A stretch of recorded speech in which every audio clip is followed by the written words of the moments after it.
Hello everyone. मान लीजिए कि 3 पर्सन है। पर्सन 1 के पास में 1 बीघा ज़मीन, पर्सन 2 के पास में 2 बीघा ज़मीन और पर्सन 3 के पास में 3 बीघा ज़मीन है। पर्सन 1 जो है अपनी 1 बीघा ज़मीन को खाली छोड़ देता है। पर्सन 2 जो है वो कुछ अनाज को बो देता है अपनी 2 बीघा ज़मीन में, जिससे उसके खाने पीने का काम चल सके और जो है थोड़े बहुत पैसे उससे कमा सके वो।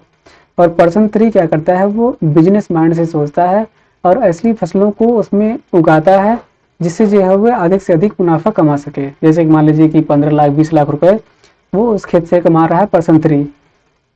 3 लोग हैं और एक ही मतलब कि पास पास में ही मान लीजिए कि 3 लोग की ज़मीनें हैं, ठीक है। तीनों लोगों की ज़मीनों का साइज अलग अलग है और तीनों लोग उस ज़मीन से अलग अलग मात्रा में पैसे कमा रहे हैं या फिर जो है अपना खर्च निकाल रहे हैं, ठीक है, खेती करके, या फिर एक लोग खेती नहीं भी कर रहे हैं।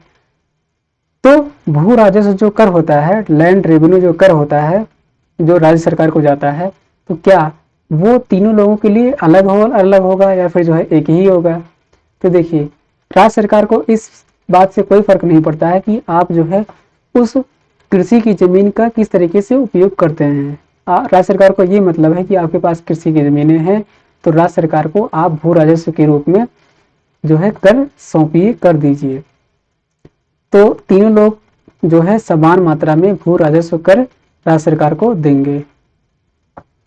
भले ही जो है पर्सन 1 जो है कुछ भी नहीं कमा रहा है उससे, अपने खेत से, पर्सन 2 जो है थोड़ा बहुत कमा रहा है, पर्सन 3 जो है वो 15 से 20 लाख रुपए उसी खेत से कमा रहा है। उससे मतलब नहीं राज्य सरकार को। राज्य सरकार का मतलब ये है कि आपके पास में ज़मीनें हैं, भू जोत है, तो उससे उसका उसका उपयोग आप चाहे जैसे कीजिए, लेकिन अगर आपके पास खेत है तो आप जो है भू राजस्व कर सरकार को दीजिए।